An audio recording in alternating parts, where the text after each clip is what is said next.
When we're on top, being stuck in someone's closed guard is one of the most frustrating and dangerous places you can be, especially if that's a skilled opponent. It's sometimes said that being inside a black belt's closed guard is death, and let me tell you, that's definitely my experience. So it's important to know how to stay safe in the closed guard and how to open it. Now you can either open it from the knees or from standing. Today we're going to go over how to open the closed guard from the knees. So if I'm inside Dave's closed guard, there are a few rules I have to observe. I have to keep my hands off the mat. If I put my hands on the mat, Dave can attack my arms with such things as the Kimura arm lock, various other things. If I keep my hands on Dave, Dave's unable to sit up and do techniques like the sit-up sweep.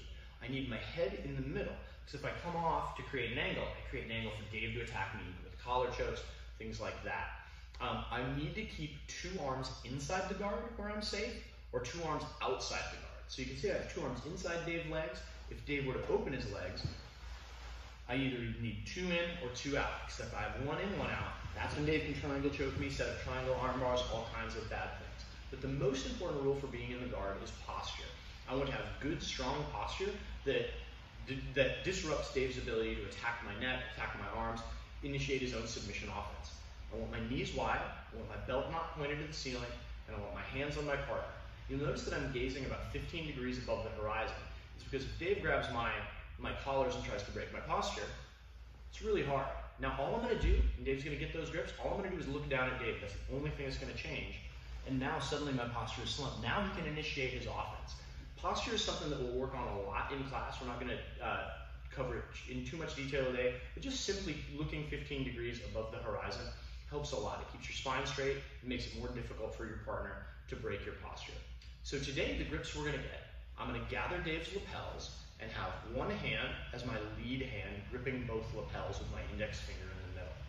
My other hand is going to grip Dave's pants right at his hip bone.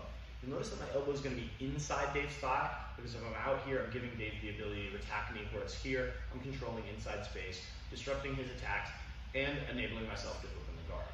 Now what I want to do is I want to get my knee right in the middle of Dave's tailbone. Right now, because I'm parallel with him, there's a lot of space back here in the diamond between Dave's legs. What I need to do is create an angle that creates torque on his ankles. So I'm going to open my left knee out, bringing my right knee right into his tailbone. And there's a lot more tension on Dave's guard right now. Often what I'll be able to do is just let go with this grip, make a shim, making the length of my forearm on Dave's thigh, and just pop it down.